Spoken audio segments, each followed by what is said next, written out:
موضوع الدرس في إثبات الرسالة وإثبات التوحيد والرد على المشركين، سورة الشورى، تفسير ابن كثير. الحمد لله رب العالمين،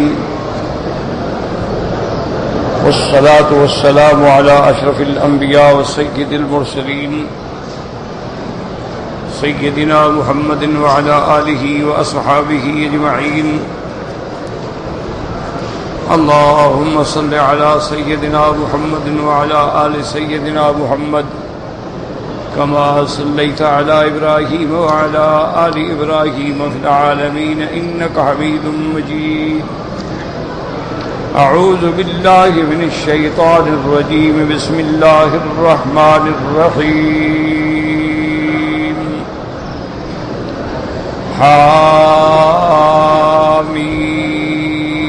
حاميم عين سين قاف كذلك يوحي إليك وإلى الذين من قبلك الله العزيز الحكيم. له ما في السماوات وما في الأرض وهو العلي العظيم. تكاد السماوات يتفطرن من فوقهن والملائكة يسبحون بحمد ربهم ويستغفرون لمن في الأرض ألا إن الله هو الغفور الرحيم. والذين اتخذوا من دونه أولياء الله حفيظ عليهم وما أنت عليهم بوكيل. وكذلك أوحينا إليك قرآنا عربيا لتنذر أم القرى ومن حولها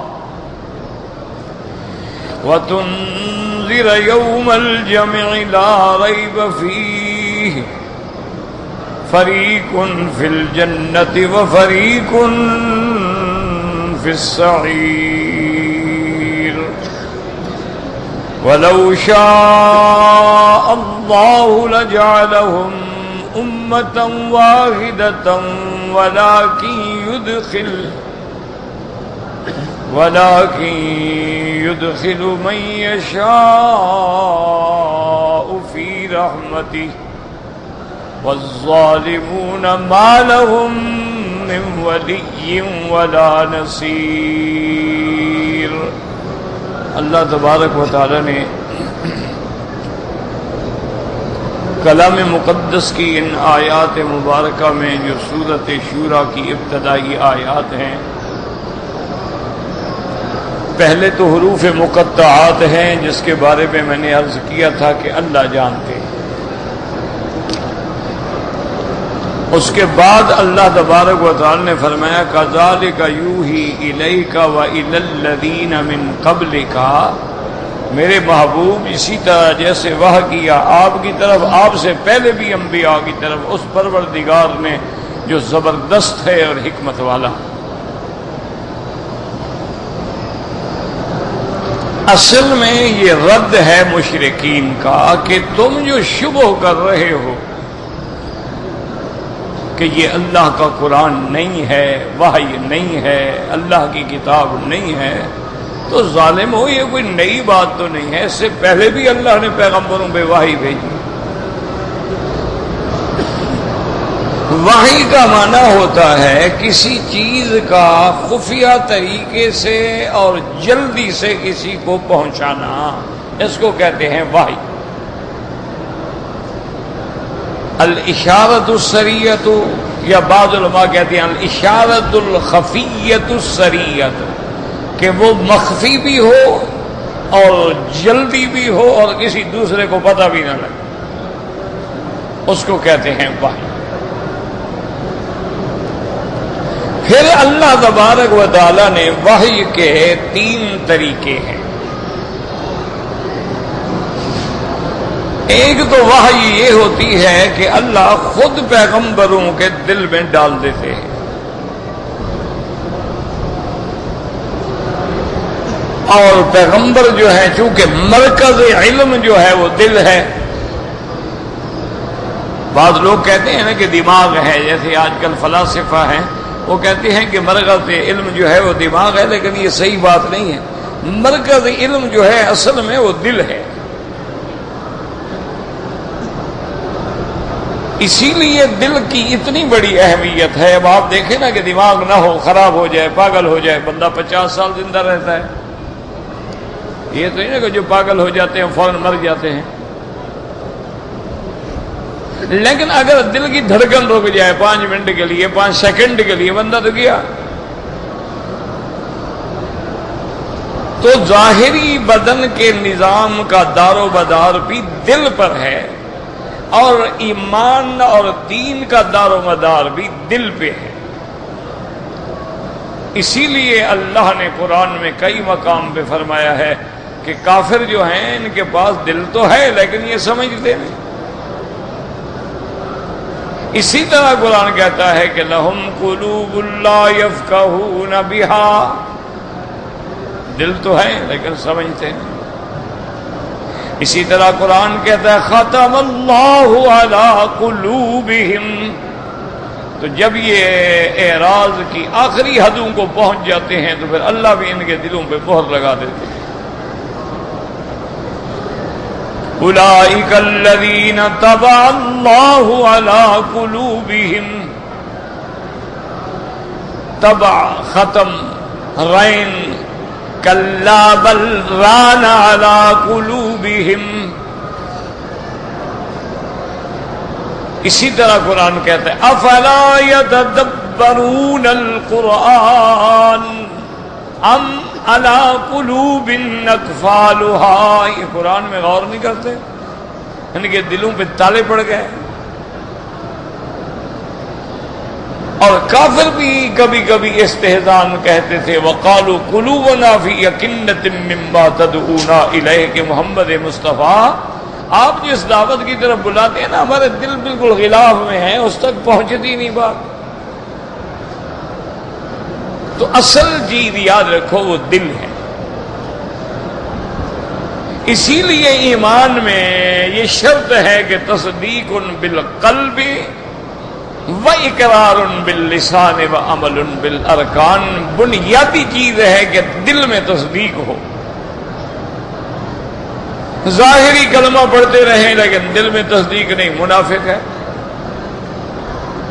ظاہری کلمہ تو منافق بھی پڑھتے تھے، نمازیں پڑھتے تھے، حضور کے ساتھ جہاد میں بھی چلے جاتے تھے، لیکن ان کے دلوں میں ایمان نہیں تھا. اس لیے اللہ نے فرمایا میرا محبوب میں گواہی دیتا ہوں یہ جھوٹے ہیں، جھوٹ بولتے ہیں، ان کے دل میں ایمان نہیں ہے. اچھا، دل میں اگر تصدیق ہے لیکن اقرار نہیں، پھر بھی اسلام نہیں. ایک آدمی دل میں اسلام کو اچھا سمجھتا ہے. کئی ہندو ہیں جنہوں نے حضور پاک کی شان میں کتابیں لکھی ہیں، ہندو ہیں کافر. اسی طرح ایک بڑا ہندو بیرسٹر تھا ایل کے گابا، اس نے کتاب لکھی اسلام کے بارے میں، بعد میں مسلمان ہو گیا. اسی طرح اور بہت سارے لوگ ہیں، عیسائی ہیں، یہودی ہیں، ان میں بھی تو منصف لوگ ہوتے ہیں. ہر قوم کے اندر اچھے لوگ بھی تو ہوتے ہیں. اسی طرح ایک عیسائی نے، نصرانی نے کتاب لکھی ہے، اس میں اس نے 100 مشاہیر عالم کا ذکر کیا ہے کہ عالم میں کون بڑے بڑے لوگ گزرے ہیں. اس کتاب میں سب سے پہلے نمبر پہ اس نے جو ذکر کیا وہ حضرت محمد الرسول اللہ. لکھنے والا نصرانی ہے. لیکن اپنی کتاب کے اندر سب سے پہلے نمبر پہ جو تعریف کی وہ حضرت سیدنا محمد مصطفیٰ صلی اللہ علیہ وسلم ہے. حضرت عیسیٰ علیہ السلام کو بھی حضور کے بعد ذکر کیا، حالانکہ وہ عیسیٰ علیہ السلام کے دین پہ ہے، وہ مسیحی ہے، نصرانی ہے. اس سے جب صحافیوں نے پوچھا کہ بھئی یہ کیا بات ہے، تم نصرانی ہو، تم مسیحی ہو، یہ تو تم نے ہمارے لیے ایک بڑی مشکل سچویشن پیدا کر دی ہے کہ مسلمانوں کے پاس ایک بہت بڑا ہتھیار ہوگا، دیکھو کہ تمہارا نصرانی ہے، تمہارا عیسائی. لیکن وہ کہتے ہیں کہ سب سے پہلا شان حضرت محمد مصطفیٰ کا. اس نے کہا بات سنو، میں نے کتاب میں 100 عالمی شخصیات کا ذکر کیا ہے اور انتہائی دیانت سے کیا ہے، اس میں کوئی خیانت نہیں کی. میں نے جہاں جہاں عیسیٰ علیہ السلام کے بارے میں پڑھا ہے، قرآن میں بھی پڑھا ہے، انجیل میں بھی پڑھا ہے، تورات میں بھی پڑھا ہے، آج کل کی موجودہ کتابوں میں بھی پڑھا ہے، بعض مؤلفین کی تالیفات میں بھی پڑھا ہے، تو ہر جگہ مجھے یہ ملا ہے کہ یا بنی اسرائیل یا بنی اسرائیل یا بنی اسرائیل، کہ حضرت عیسیٰ علیہ السلام صرف بنو اسرائیل کے لیے بھیجے گئے. انہوں نے ہمیشہ بنو اسرائیل کو خطاب کیا، انہوں نے ہمیشہ اپنے حواریین کو خطاب کیا ہے. لیکن یہ میں نے کسی نبی کے پاس نہیں دیکھا، ایک دیکھا ہے سرکار دو عالم کو کہ جب خطاب کرتے ہیں تو کہتے ہیں یا ایھا الناس.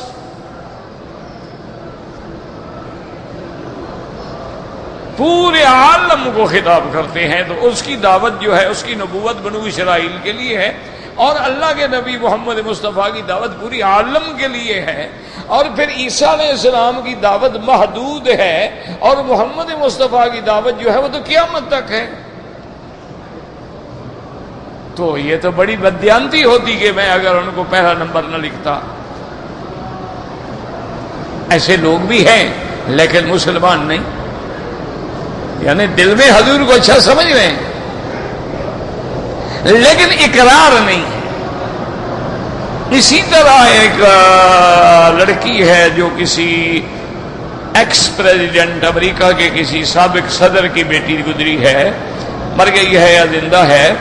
اس نے کتاب لکھی تقابل ادیان پر کہ میں نے تمام ادیان کا مطالعہ کیا ہے، یہودیت کا، عیسائیت کا، اور اسی طرح میں نے سکھ مذہب کا اور ہندو مذہب کا اور وثنیہ کا اور بدھ مذہب کا، اور جتنے مذاہب ہیں سب کا میں نے تقابل کیا ہے.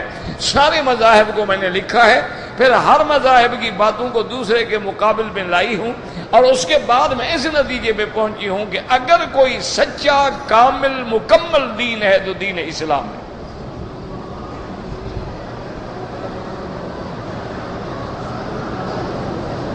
انہوں نے کہا کہ میری تحقیق یہ ہے کہ اگر اس وقت پورے عالم کو ابتلاءات سے نکالنے کی صلاحیت رکھتا ہے تو اسلام ہے. پورے عالم کو اگر امن دے سکتا ہے تو اسلام ہے. پورے عالم کے کردار کی اصلاح کر سکتا ہے تو اسلام ہے. اسی طرح پھر بہت سارے لوگوں نے آرٹیکل لکھے، انہوں نے کہا دیکھو ہمارے ہاں چرچ ہیں، ہمارے ہاں چرچ ہیں، وہاں فادر ہیں، وہاں بڑے بڑے بھی ہیں، ان سے بھی بڑے فادر ہیں، پھر آخر درجے میں پوپ ہے، اور پھر ہمارے جو چرچ ہیں ان کے لیے $1,000,000 کا فنڈ ہے. وہ محتاج نہیں ہیں، ان کا مولوی بستی سے روٹیاں محلے سے مانگ کے نہیں کھاتا، ان کے پاس تو پیسہ ہے، فنڈ ہے، کاریں ہیں، گاڑیاں ہیں، پھر انہوں نے این جی اوز بنائی ہیں، پھر دنیا میں ہسپتالوں کا جال پھیلایا ہے، اسکولوں کا جال پھیلایا ہے، کالجز کا جال پھیلایا ہے کہ ہر آدمی آئے اور تعلیم آ کے ہمارے ساتھ حاصل کرے، علاج کرائے، معالجہ کرائے۔ انہوں نے کہا لیکن ہمارے چرچ میں آپ 10 سال بھی جاتے رہے، بندے کا کردار شادی نہیں ہوتی۔ جو شرابی ہے وہ شرابی ہے، جو زانی ہے وہ زانی ہے، جو چور ہے وہ چور ہے، جو ڈاکو ہے جو ڈاکو ہے، جو قاتل ہے وہ قاتل ہے۔ وہ سنڈے والے دن آگے سروس میں شریک ہوتا ہے، اپنے گناہوں کا اعتراف کرتا ہے اور پادری کی خدمت میں نذرانہ دیتا ہے، پادری گناہ معاف کر دیتا ہے۔ انہوں نے کہا یہ کیا فلسفہ ہے؟ نے کہا بھی یہ کیا فلسفہ کیا ہے کہ ان کا فادر جو ہے اس کے پاس ہے چابی گناہوں کے معاف کرنے کی، اور خود سب سے بڑا گناہگار ہوتا ہے، خود سب سے بڑا عیاش ہوتا ہے، وہ چرچ کے پردے میں عیاشی کرتا ہے۔ یہ جتنی نن ہیں اور عورتیں ہیں یہ ساری عیاشی کے لیے۔ جس طرح ہندو مذہب میں جتنی داسیاں ہیں، دیو داسیاں ہیں، بدھ مذہب میں یہ ساری عیاشی۔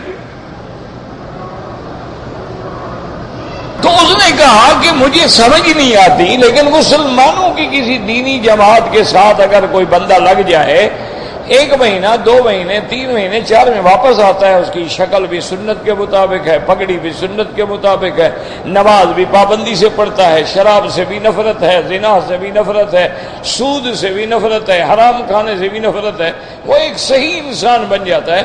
ان کے اندر یہ انقلاب آتا ہے، تمہارے پادری کیوں نہیں انقلاب لا سکتے؟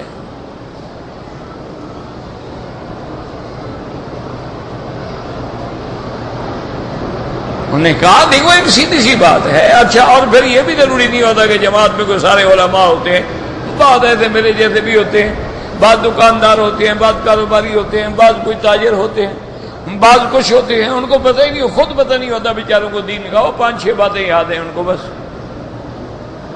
لیکن بندے کی اصلاح ہو جاتی ہے، بندہ بندہ بن جاتا ہے، اللہ کا بندہ بن جاتا ہے۔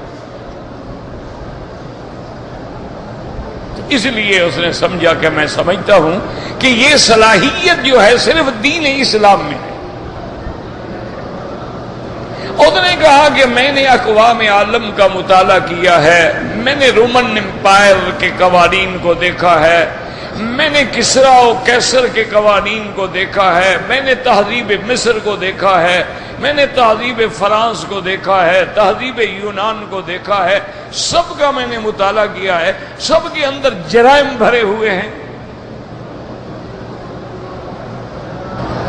کمیونزم کا جھگڑا ہو گیا، سوشلزم کا جھگڑا ہو گیا، سرمایہ داری کا اور ان کا آپس میں ٹکر ہو گئی، لیکن کردار تو نہیں بدلانا۔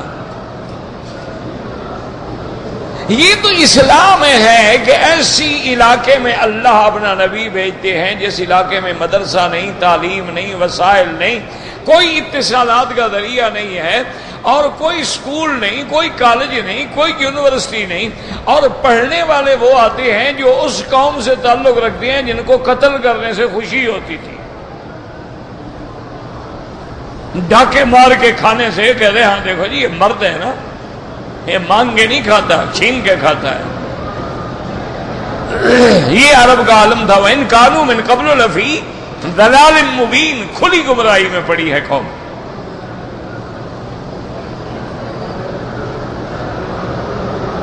باقاعدہ انہوں نے مغنیات اور گانے والیاں اور کائنات رکھی ہوئی تھی، بلکہ جو بڑے بڑے سردار تھے کچھ تو لڑکیاں وہ اپنے لیے رکھتے تھے، کچھ مہمانوں کے لیے رکھتے تھے کہ جب مہمان آئے تو ان کو وہ خوش کر سکے۔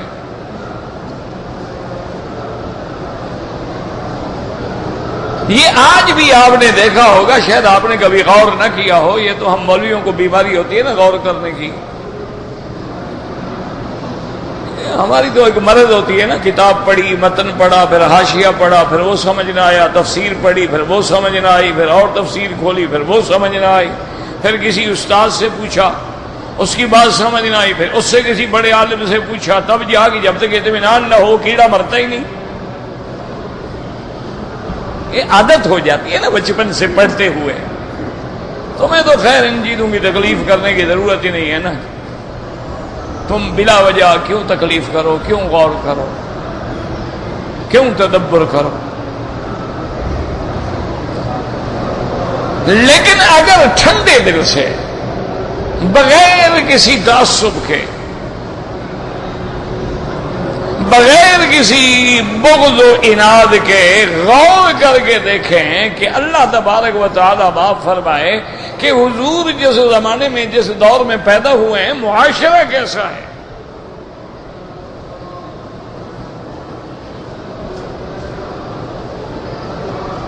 دیکھیں نا آپ نے آج کل بھی دیکھا ہوگا، آپ کے ملک میں بھی، ہندوستان میں، بنگلہ دیش میں، پاکستان میں، ہر جگہ ایک رواج ہے یا رسم ہے یا جو بھی سمجھو، جب شادی ہوتی ہے نا تو دولہے کو سر پہ کلہا رکھتے ہیں اور گھوڑے پہ بٹھاتے ہیں، دیکھا ہے نا؟ یہ ہوتا ہے کہ نہیں ہوتا ہے؟ اچھا، عورت کے گلے میں جناب سونے کا ہار ہیں اور ہاتھوں میں کنگن ہیں اور پاؤں میں اس کے پازیب ہیں، یہ کیا ہے؟ یہ وہی ڈاکو کا تصور ہے کہ جب ڈاکو جاتے تھے نا گھوڑے پہ بیٹھ کے لوگوں کی لڑکیوں کو اٹھاتے تھے، ان کے گلوں میں توق ڈال دیتے تھے، پاؤں میں زنجیریں ڈال دیتے تھے، ہاتھوں میں ہتھکڑیاں ڈال دیتے، تم بھی تو ڈاکہ ڈالنے جا رہے ہو نا، شادی کرنے تو نہیں جا رہے۔ یہ تو وہی تصور ہے کافروں کا۔ فرق اتنا ہو گیا، وہ لوہے کی زنجیریں ڈالتے تھے، تم نے سونے کی زنجیریں ڈال دی۔ جو عورت نے بھی خوش ہو کے قبول کر لی کہ چلو ہے تو زنجیر لیکن مہنگی تو ہے نا۔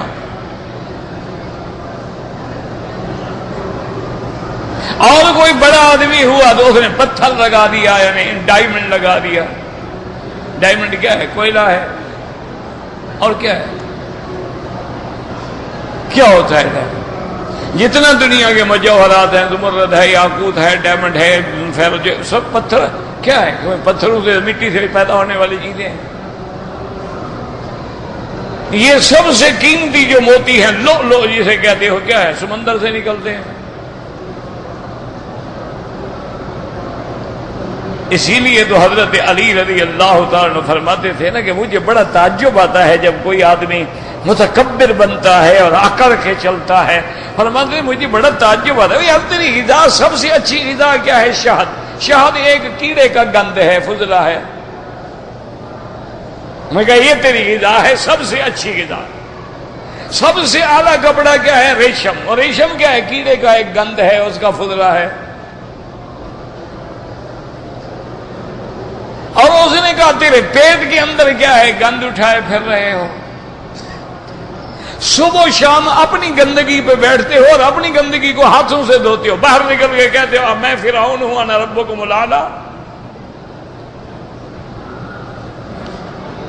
حضرت علی فرماتے تھے مجھے تعجب ہوتا ہے اس انسان پہ کہ پیشاب کی جگہ سے 2 دفعہ نکلا ہے، یعنی جب نطفہ ٹھہرا ماں کے رحم میں تو پیشاب کی جگہ سے مرد نے پھینکا، اور جب حضرت آپ پیدا ہوئے ہیں تو آپ کہاں سے تشریف لائیں گے؟ منہ سے نکلے ہیں، ناک سے نکلے ہیں، پیشاب کی جگہ سے تو نکلے ہیں۔ تو فرمایا مجھے سمجھ نہیں آتی، یہ بندہ پھر تکبر کرتا ہے، اکڑتا ہے خدا کے آگے، خدا کے انبیاء کے آگے۔ تو اس لیے دیکھیں کہ اصل انقلاب جو ہے وہ اسلام ہے، کہ اسلام نے آنے کے بعد جو راہزن تھے، جو ڈاکو تھے، جو قاتل تھے، جو وحشی تھے، ان کو مسلمان بنانے کے بعد یتیموں کا، مسکینوں کا، غریبوں کا رکھوالا بنا دیا کہ اب وہ برداشت نہیں کر سکتے تھے کہ ہمارے علاقے میں کوئی بیوہ عورت بھوکھی ہو یا یتیم بھوکھا ہو۔ یہ ہے اصل انقلاب۔ 360 بتوں کے پوجنے والے ایک خدا کی عبادت کے قائل ہو گئے اور اپنے ہاتھوں سے بتوں کو توڑ ڈالا، روند ڈالا کہ کیا تم بھی خدا ہو؟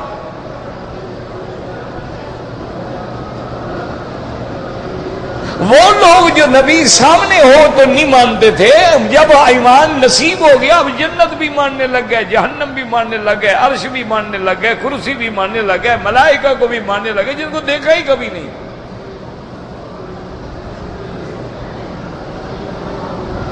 یہ انقلاب ہے، یہ خاصیت اسلام میں ہے، کسی اور میں نہیں ہے۔ تو اس لڑکی سے کسی صحافی نے پوچھا کہ جب ساری دنیا میں دین اسلام اتنا بڑا مذہب ہے اور تم اس کی بڑی فین ہو تو تم نے اسلام قبول نہیں کیا، اس کی وہی کیا وجہ ہے؟ اس نے کہا میں جب مسلمانوں کو دیکھتی ہوں نا ڈر لگتا ہے، پھر میں مسلمان نہیں ہوں۔ اور دیکھا جب اسلام کو دیکھتی ہوں سب سے سچا، سب سے جامع، سب سے کامل مذہب ہے، جب مسلمانوں کو دیکھتی ہوں تو حیران ہوتی ہوں، کلمہ بھی پڑھتے ہیں، شراب بھی پیتے ہیں، کلمہ بھی پڑھتے ہیں، خنزیر بھی کھاتے ہیں، کلمہ بھی پڑھتے ہیں، نبی کے خلاف شکل بھی بناتے ہیں، کلمہ بھی پڑھتے ہیں، سود کو حرام بھی کہتے ہیں، سود بھی کھاتے ہیں، ہر وہ کام کرتے ہیں جو ان کی شریعت میں حرام ہے، پھر بھی کہتے ہیں مسلمان ہیں۔ تو مجھے یہ ایسے منافق مسلمان بننے سے بہتر ہے میں کافر ہی بہتر ہے۔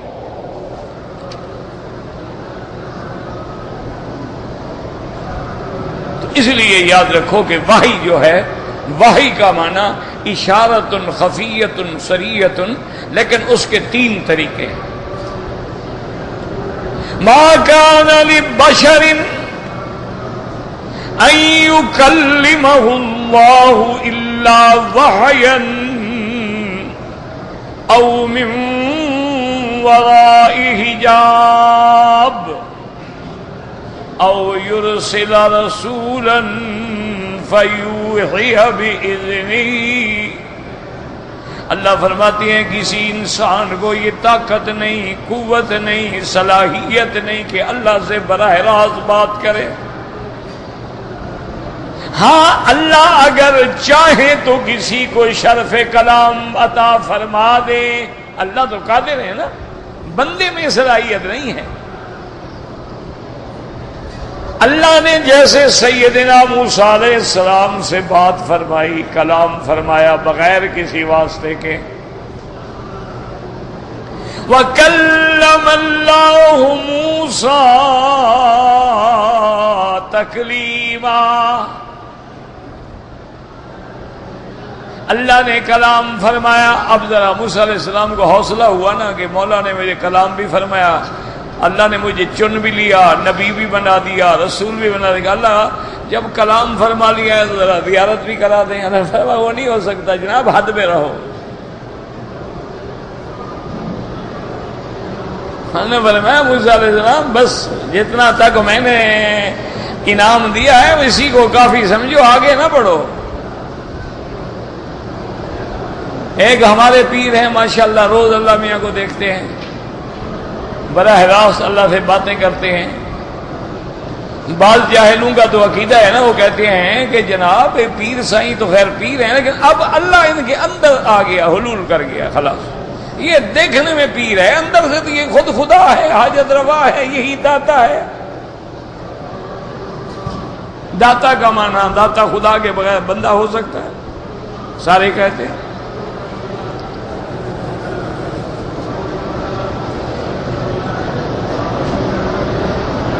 وہ خدا کے بندے، داتا تو اللہ کی ذات ہے، بندہ کیسے داتا ہو سکتا ہے؟ انہوں نے جو 40 سال چلے کاٹے ہیں حضرت علی حجویری نے، وہ کس سے دعا مانگتے تھے؟ وہ کس کے آگے عبادت کرتے تھے؟ اور کبھی حضرت علی حجویری رحمت اللہ علیہ نے اپنی کتاب میں کہیں اشارتاً بھی کہا ہے کہ مجھے داتا کہو؟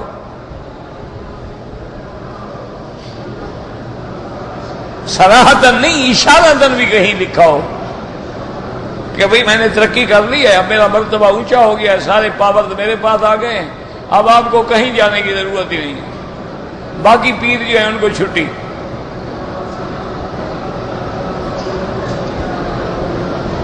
تو یہ کیا باتیں ہیں؟ یہ تو ایسی باتیں ہیں نا جو عقل کے بھی خلاف۔ اللہ نے فرمایا موسیٰ علیہ السلام بس ایک حد ہے،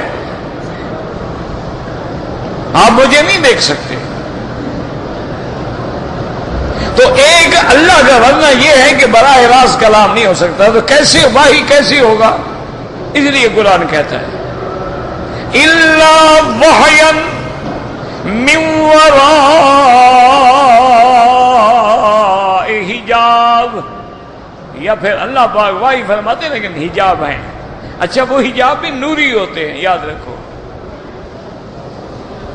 نوری حجاب کا کیا معنی؟ لوگوں کو سمجھ نہیں آتا کہ جی نوری حجاب کا معنی کیا ہوتا ہے۔ دیکھو نا، سورج کی لائٹ ہو تو آپ اور کوئی چیز دیکھ سکتے ہیں؟ آنکھوں میں سورج آ جائے آدمی اندھا ہو کے کھڑا ہوتا ہے، 2-4 منٹ تک اور کچھ نظر ہی نہیں آتا، ادھر بھی منہ پھیر لے پھر بھی نظر کچھ نہیں ہے۔ یہ تو عارضی چیز ہے، مخلوق ہے، اس کے نور کا کیا مقابلہ۔ وہاں نوری حجاب ہوتے ہیں۔ اور فرماتی ہے الا من وراء حجاب او یرسل رسولا فیوحی، یا اللہ اپنا قاصد بھیجتے ہیں، رسول بھیجتے ہیں۔ رسول مانا پیغام بر، قاصد پیغام پہنچانے والا۔ اللہ کا فرشتہ آتا ہے، وہ آ کے اللہ کے حکم کے مطابق وہ وحی پہنچاتا ہے۔ اور سب سے یاد رکھو آسان صورت جو ہے نا، حضور نے فرمایا کہ میرے لیے جو سب سے آسان صورت ہے نا وہ یہی ہے کہ جب جبریل ایک انسان کی شکل میں آتا ہے اور آگے اللہ کی وحی پہنچاتی ہے، سب سے آسان۔ یا اللہ دل میں ڈال دیتے ہیں، یا پھر جبریل ہے تو پھر ایسی ایک آواز پیدا ہوتی ہے کہ مسلسل فرمایا میں سمجھ بھی جاتا ہوں، حفظ بھی کر لیتا ہوں۔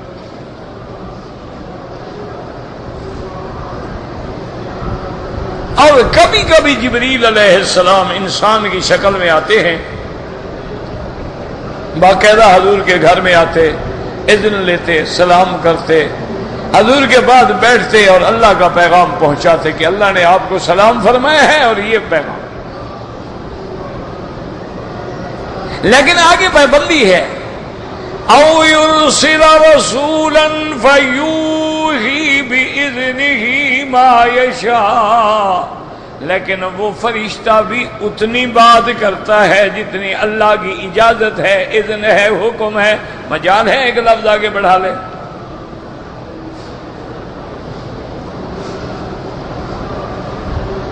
اسی طرح حدیث میں آتا ہے کہ میرے آقا نے رحمت دو عالم سیدنا محمد مصطفیٰ صلی اللہ علیہ وآلہ آلہ وصحبہ وسلم تسلیما کثیرا کثیرا، آپ نے ایک دن فرمایا کہ جبریل کیا بات ہے تم دیر کر دیتے ہو آنے میں، وَأَنَا أَشْتَاقُ إِلَيْكَ،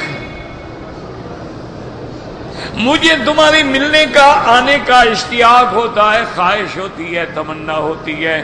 حضرت جبریل نے عرض کیا وَأَنَا أَشْفَقُ مِنْكَ يَا رسول اللہ، انہوں نے کہا حضور خدا کی قسم مجھے تو آپ سے بھی زیادہ انتظار ہوتا ہے کہ کب جاؤں محمد مصطفیٰ کو دیکھوں، لیکن لا نتحرک، ہم حرکت ہی نہیں کر سکتے جب تک اللہ حکم نہ دے، ہمارے بس میں ہے۔ میں کہا حضور میں تو چاہتا ہوں کہ میں آپ کے پاس روز حاضر ہوں۔ تو یہ ہے وحی۔ اچھا پھر وحی کی ایک خاص کیفیت ہوتی تھی، اللہ کے کلام کی عظمت کا یہ عالم ہوتا تھا کہ بی بی عائشہ صدیقہ رضی اللہ تعالی عنہ فرماتی ہیں کہ یتفسد عرقا، حضور پاک سردی کی رات میں جب فائی اتر رہی ہوتی تھی تو آپ پسینہ پوچھ رہے ہوتے تھے، اتنا سکل ہوتا تھا وحی کا کہ حضور پسینہ پسینہ ہو جاتا۔ وجہ کہ اللہ کا کلام ہے، اللہ کا قرآن ہے۔ یاد رکھو ایک سکل ہوتا ہے حقیقتاً، مثلا یہ دیکھو میں نے کہا یہ بوجھ ہے، ایک سکل بظاہر کچھ نہیں لیکن اس کا عظمت کا روب ہوتا ہے دماغ میں۔ بظاہر کوئی بوجھ نہیں ہے کہ حضرت جبریل علیہ السلام کوئی بوجھ لے آتے تھے، وہ تو قرآن لاتے تھے، لیکن قرآن اللہ کا کلام ہے۔ اور جب اللہ کا کلام ہو تو معنی یہ ہے کہ بندہ اللہ سے کلام کر رہا ہے۔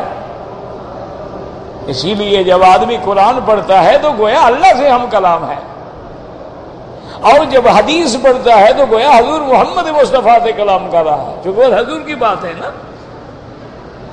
قرآن اللہ کا کلام ہے۔ تو اس لیے حکم ہے کہ ہر مسلمان لازم قرآن پڑھا کرے۔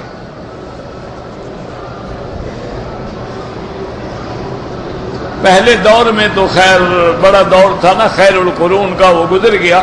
اس کے بعد بھی بڑے اہل اللہ، بڑے اولیاء اللہ، بڑے عباد صالحین مقربین ہوتے تھے جن کی صحبت میں بیٹھ کے بندے کی اصلاح ہوتی تھی۔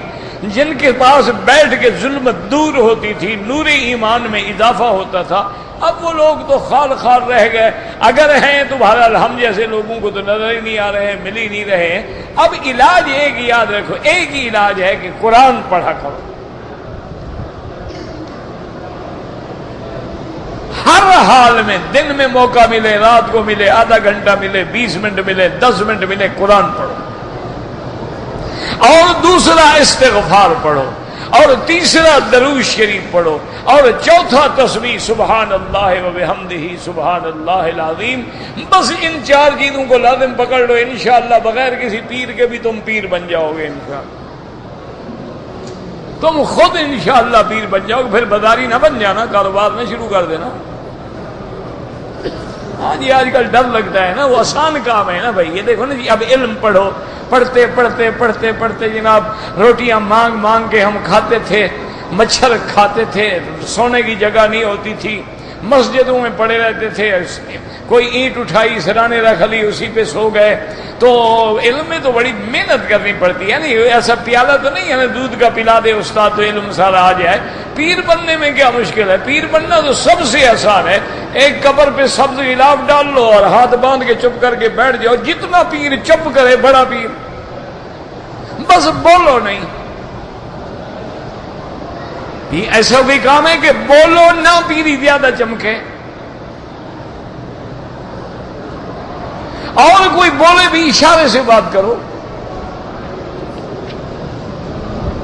خلیفے آگے ہوتے ہیں، وہ کہتے ہیں بے وقوف آپ اللہ کے ساتھ مشغول ہیں، تم آ جاتے ہو بات کرنے، ہٹ جاؤ ادھر۔ میں نے کہا سبحان اللہ، حضرت واقعی اللہ کے ساتھ مشغول ہیں۔ کھانے لگ جائیں گے، حضرت بیٹھے، حضرت تمہارے لیے سب کچھ پکا، ایک نوالا منہ میں رکھ کے پانی کا گھونٹ پی رہے، بھائی حضرت اتنے ہی کھاتے ہیں، یہ پتہ نہیں اندر 4 کلو کھا کے بیٹھا ہوا ہے۔ سب چکر ہوتا ہے کیا بھائی، ہماری تو برادری ہے نا، ہمیں تو ایک دوسرے کا پتہ ہوتا ہے نا، ان کو مولویوں کا پتہ ہے، ہمیں پیروں کا پتہ ہے، ہماری برادری ہے نا، کام تو مل جل کے چلتا ہے نا۔ انہیں ہمارے حال کا پتہ ہے کہ مولوی کیسے کھا رہے ہیں، کوئی مدرسے کے نام پہ، کوئی مسجد کے نام پہ، کوئی زکوٰۃ کے نام پہ، کوئی یتیم خانے کے نام پہ، اپنی کوٹھیاں بن گئی، 20 سال گزر گئے، مسجد نہیں بنتی، بن جائے پھر پیسے کیسے مانگے گا، پھر تو مشروع ہے، منصوبہ ختم ہو گیا نا، پھر کون پیسے دے گا، بنتی ہی نہیں وہ۔ کبھی پلستر رکا ہوا ہے، کبھی مینار کھڑا ہوا ہے، کبھی نیچے فرش لگانا ہے، کبھی حمام بنانا ہے، کبھی اس میں رنگ کرانا ہے، وہ ختم ہی نہیں ہوتی، اپنی کوٹھیاں بن گئی۔ انا للہ و انا الیہ راجعون، دعا کریں اللہ ہمیں اپنا محتاج کرے۔ ایمان سے کہو اس کے خزانے میں کمی ہے بھلا، وہ کنجروں کو دیتا ہے، کافروں کو دیتا ہے، ہمیں نہیں دے گا، وہ فاسقوں کو دے دیتا ہے، فاجروں کو دیتا ہے، شرابیوں کو دیتا ہے، جوئے کھیلنے والوں کو پیسے مل جاتے ہیں، ہم قرآن پڑھائیں گے بھوکے مر جائیں گے۔ یہ تو بس مولوی اپنی وزن کم کر دیتے ہیں، اپنی عزت کو خراب کرتے ہیں، اور تمہیں اللہ نے علم دیا ہے، تمہارا کیا مقابلہ ہے؟ اسی لیے حضرت وکی کہتے تھے نا کہ مولا رضینا قسمت الجبار فینا، مولا ہم تیری تقسیم پہ بالکل راضی ہیں، لنا علم وللجہال معلوم، کہ تم نے ہمیں علم دیا ہے، جاہلوں کو دولت دی ہے، ہم بالکل راضی ہیں تجھ پہ۔ انگوٹھا چھاپ ہوگا لیکن کروڑوں روپے کا مالک ہوگا، عالم دین ہوگا، روٹی دوسرے گھر سے آتی ہے، کپڑے کوئی بھیج دیتا ہے۔ لیکن بہرحال اب آپ سمجھیں کہ یہ 3 قسمیں ہیں وحی کی، اور سب سے آسان قسم کیا ہے کہ جبریل آتے تھے انسان کی شکل میں، حضور سے بات کی، ختم ہوئی، چلے گئے۔ اللہ نے فرمایا میرا محبوب آپ سے پہلے بھی تو نبی گزرے ہیں نا، ان پر بھی تو ہم نے وحی بھیجی ہے، کوئی آپ پر نئی وحی تو نہیں آئی۔ یہ بدبخت کیا کہتے ہیں، کبھی قرآن کو جھوٹا کہتے ہیں، کبھی میرے نبی کو جھوٹا کہتے ہیں۔ اچھا اور ان کو بتا دو کہ اگر تم فرض محال نہیں مانو گے، اسلام نہیں لاؤ گے تو کیا ہو جائے گا؟ لہو ما فی السماوات وما فی الارض، تم اگر ایمان نہ، جو آسمان اور زمین میں اسی کا تو ہے، لہو لا ملک لی، اسی کا ملک ہے، وہ مالک ہے، وہ مالک الملک ہے۔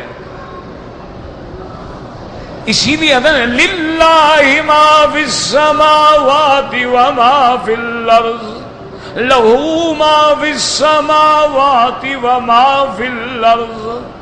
اور کہیں فرمایا قل اللہم مالک الملک تؤتی الملک من تشاء، اور کہیں فرماتے ہیں تبارک الذی بیدہ الملک، کہیں فرماتے ہیں بیدہ ملکوت کل شیء۔ تو جب ہر چیز اس کی ہے تم نہ مانو تو کیا ہو جائے گا؟ وَهُوَ الْعَلِيُّ وَهُوَ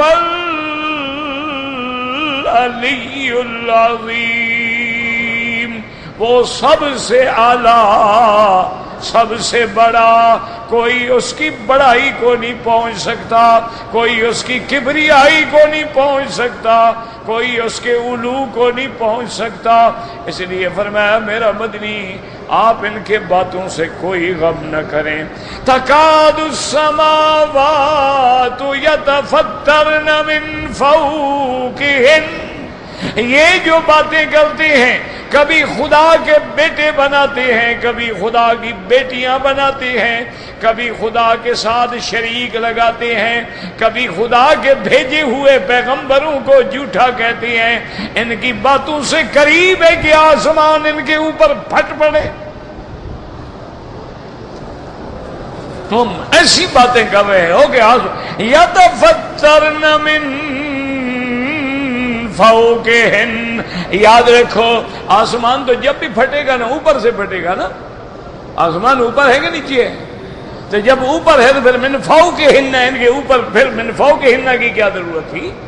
آسمان تو جب بھی پھٹے گا اوپر سے ہی پھٹے گا، نیچے سے زمین پھٹتی ہے۔ لیکن قرآن کہتے ہیں تکاد السماوات یتفطرن من فوقہن، ان کے اوپر سے۔ بعض علماء مفسرین فرماتے ہیں یہ تاکید کے لیے ہوتا ہے، تاکید کے لیے کہہ دیا گیا، اور بعض علماء فرماتے ہیں کہ نہیں، آسمان جو پھٹے، مثلا آسمان پھٹا انڈیا والوں پہ تو یہاں کو تو نہیں گرے گا نا، نہیں، اللہ نے فرمایا ان مکذبین کے اوپر آسمان نہ گر پڑے۔ یہ جو تکذیب کر رہے ہیں، یہ جو اللہ کی توحید کا انکار کر رہے ہیں، اللہ کے ساتھ شریک جوڑ رہے ہیں، اور میرے محمد مدنی کی رسالت کی تکذیب کر رہے ہیں، ان کے اوپر نہ ہم آسمان کا ٹکڑا پھاڑ کے گرا ڈالیں۔ اور بات کہتے ہیں آسمان یتفطرنا، کہ اللہ آسمانوں کو سمجھ دے دے، فہم دے دے، سمجھ لیں، ان کی باتیں سن لیں تو غصے میں آگے پھٹ پڑیں۔ جیسے قیامت والے دن جب جہنم ہوگی نا، تکاد تمیز من الغیظ، اللہ فرماتے ہیں غصے میں ایسے ہوگا کہ پھٹ جائے گی۔ کلما القی فیہا فوج سألہم خزنتہا، تو یعنی اللہ جہنم کو بھی عقل دے سکتے ہیں، آگ کو بھی عقل دے سکتے ہیں، اللہ ہواؤں کو بھی عقل دے سکتے ہیں، اللہ تبارک و تعالیٰ اگر آسمانوں کو بھی فہم عطا فرما دے، یہ باتیں تو آسمان بھی برداشت نہ کریں جو تم کر رہے ہو، کہ خدا کے شریک بناتے ہو اور خدا کی بیٹیاں بناتے ہو جس کی صفت ہی لم یلد ولم یولد ہے، اور اللہ کے انبیاء کی تکذیب کرتے ہو، کہتے ہو وحی نہیں آیا، کوئی نئی بات ہے۔ حضرت آدم سے لے کر محمد مصطفیٰ تک ہم نے ہر پیغمبر پہ وحی بھیجی ہے، واللہ اعلم۔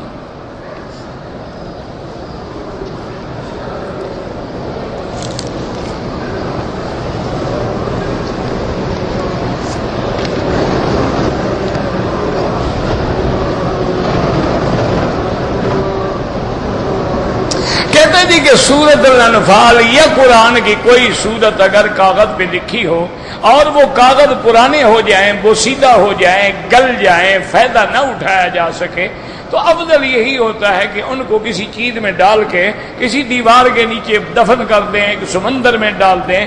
اگر کوئی ان کو جلا دے وہ بھی جائز ہے، کیونکہ جلانے والے کی نیت اللہ جان رہا ہے کہ توہین کر کے نہیں جلا رہا، وہ تو اسی لیے جلا رہا ہے کہ کسی کے پاؤں کے نیچے نہ آئے، کسی کی توہین نہ ہو۔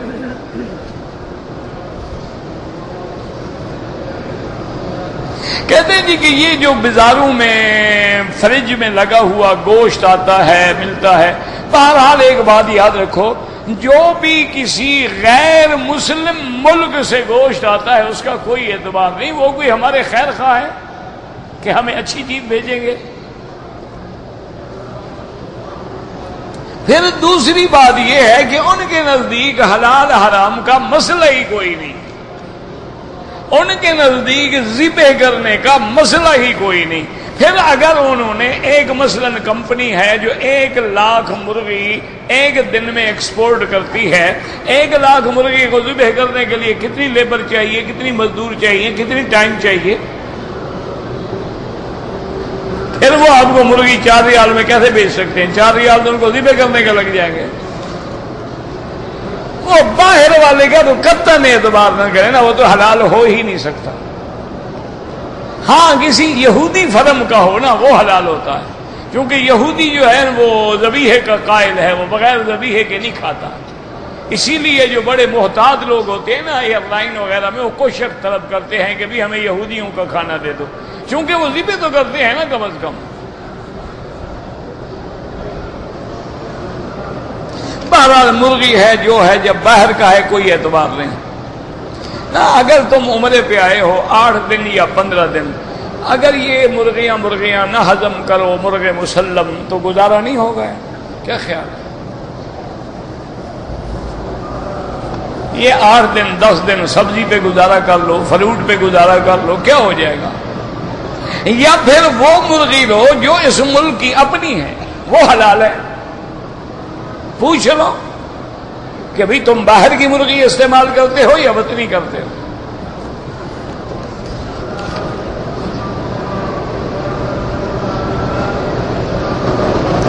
آپ کو دل کی تکلیف ہے، اللہ شفا عطا فرمائے، اللہ ہر بیمار کو شفا عطا فرمائے۔ اللہم اشفنا واشف مرضانا ومرضى من اوصانا ومرضى المسلمین۔ نماز میں 2 طریقے ہیں۔ اگر آپ بیٹھے ہوئے ہیں تو امام ابو حنیفہ رحمۃ اللہ علیہ فرماتے ہیں کہ قد قامت الصلاۃ، جب کہے مؤذن پھر کھڑے ہیں۔ امام احمد بن حنبل رحمۃ اللہ علیہ فرماتے ہیں کہ حی علی الصلاۃ، حی علی الصلاۃ پہ کھڑے ہوں۔ لیکن یاد رکھیں یہ باتیں ہیں ہماری مسجدوں میں کہ وہاں انتظام ہوتا ہے، صفیں ٹھیک ہیں، سیدھی صف ہے، ایک جہت ہے۔ یہاں تو ہر طرف سے لوگوں نے نماز پڑھنی ہے اور ہر قسم کے آدمی آئے ہوئے ہیں۔ یہاں اگر آپ انشاءاللہ حی علی الفلاح پہ بھی کھڑے ہوں تو کچھ فائدہ نہیں ہوگا، اگلی صفیں خالی پڑی رہیں گی، یہ یہاں کھڑا ہو جائے گا۔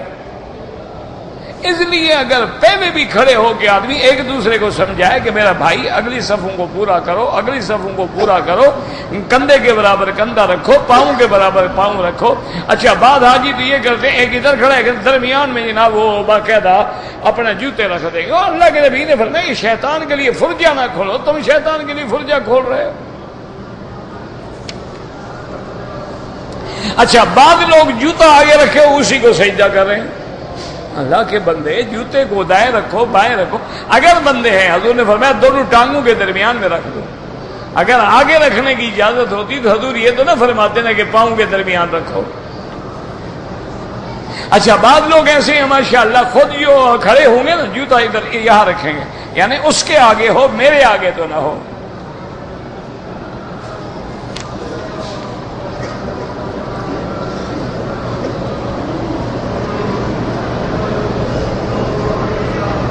کیسر کے بعد تصویریں تھیں، وہ فرضی تصویریں تھیں، جیسے کہ نصرانیوں کے پاس بھی حضور کی تصویریں تھیں، کعبۃ اللہ میں بھی انہوں نے حضرت ابراہیم اور حضرت بی بی مریم کی تصویریں۔ یہ تخیل، جیسے آج کا آپ دیکھتے ہیں سکیچ بناتے ہیں، اندازے لگاتے ہیں۔ وہ کتابوں میں پڑھتے تھے نا کہ ایسی شکل ہوگی، ایسی ہوگی، ایک سکیچ بنا دیا انہوں نے۔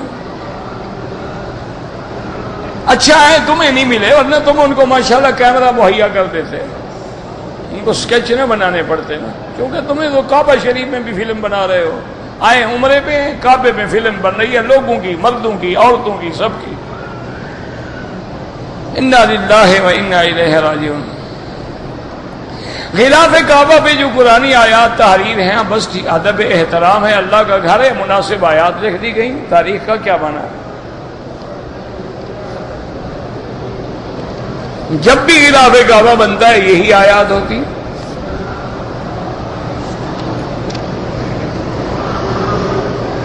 اگر کوئی بیٹی ہے مثلا میری یا بہن ہے، وہ اپنی زمین کا حصہ نہیں لینا چاہتی اپنی مرضی سے، یہ تم بالکل جھوٹ بول رہے ہو حضرت، تم کل جا کے اس کے حصے کا انتقال کر کے اس کو قبضہ دے دو، پھر تمہیں واپس کر دے۔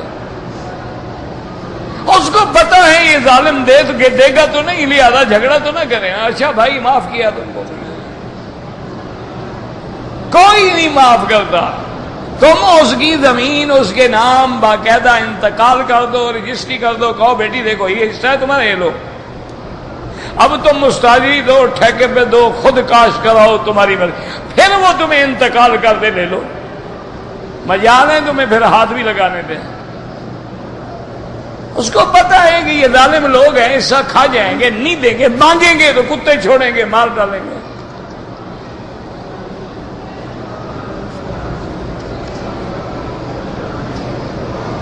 ہم اپنے کاروبار میں کتنا نفع کما سکتے ہیں، جتنا مرضی آئے کماؤ، لیکن دوسرے کو نقصان نہ ہو۔ لا ضرر ولا ضرار، حضور نے فرمایا نہ خود نقصان اٹھاؤ نہ دوسرے کو پہنچاؤ۔ اب یہ تو نہیں نا کہ 100 ریال کی چیز لے کے 1000 ریال کی بیچ دو۔ ایک رواج ہوتا ہے، عرف ہوتا ہے، 10%، 15%، 20%، 25% یہ نفع ہوتے ہیں۔ عورت کو پردہ کرنے کے لیے چہرہ ڈھانپنا ضروری ہے؟ نہیں، پاؤں ڈھانپنے ضروری ہے، کیونکہ فتنہ پاؤں سے ہوتا ہے نا کہ چہرے سے ہوتا ہے۔ بھائی پردہ ہے فتنہ روکنے کے لیے، فتنے والی چیز چہرہ ہے یا پیر ہے؟ آج تک 1400 سال گزر گئے، ان کو مسئلہ سمجھ نہیں آیا کہ چہرہ چھپانا ہے۔ احرام میں عورت کا چہرہ کھلا رہے، چھپا ہوا نہ ہو۔ جو پہلے ہی کھلا ہوا ہے تو پھر کھلا کیا رہے؟ تو پہلے ہی ڈھنکا ہوگا تو کھلا ہوگا نا احرام میں۔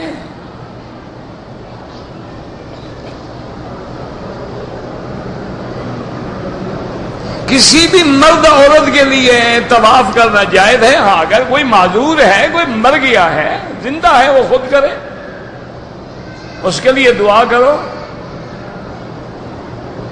کسی کے ماں باپ باقی بھائی اپنی بہن کو زمین میں حصہ نہ دیں تو تم ذمہ دار نہیں ہو۔ کوئی بھی مثلا باپ کی زمین میں حصہ ہے لڑکیوں کا، تمہارے حصے میں جتنا آیا ہے تم آپ اتنا دے دو ان کو، یہ تو نہیں کہ باقی بھی تم ادا کرو۔ دیکھ لو نا زمین ہے 100 ایکڑ، کتنی بہنیں ہیں، کتنے بھائی ہیں، بہنوں کا حصہ کتنا بنتا ہے 20 ایکڑ، 4 بھائی ہیں، 15 ایکڑ ان کے پاس ہیں، تمہارے پاس 5 ہے، تم 5 ایکڑ دو۔ عقل کس سے بنی ہے؟ اللہ نے بنائی ہے، مجھ سے تو پوچھا نہیں۔ اللہ نے پیدا کی ہے اور اسی مادہ منویہ سے، اسی پانی سے پیدا کی ہے۔ تمام چیزوں کو کس سے بنایا؟ نطفے سے۔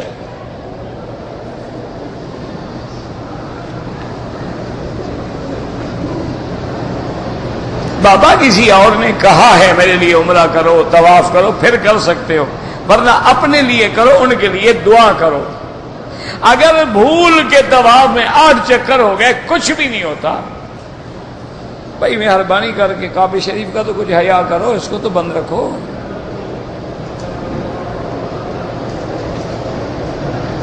اگر ایک آدمی کے طواف میں 6 چکر پورے ہو گئے، وضو ٹوٹ گیا، جائے وضو کرے، پھر آگے 1 چکر پورا کر لے بس۔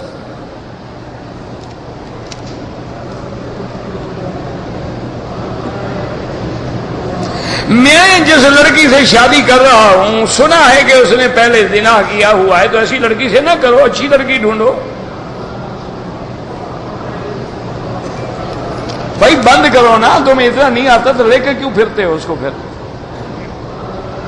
لا حول ولا قوت الا باللہ، باجا بجانے کے لیے حرم میں میوزک لے کے آ گئے۔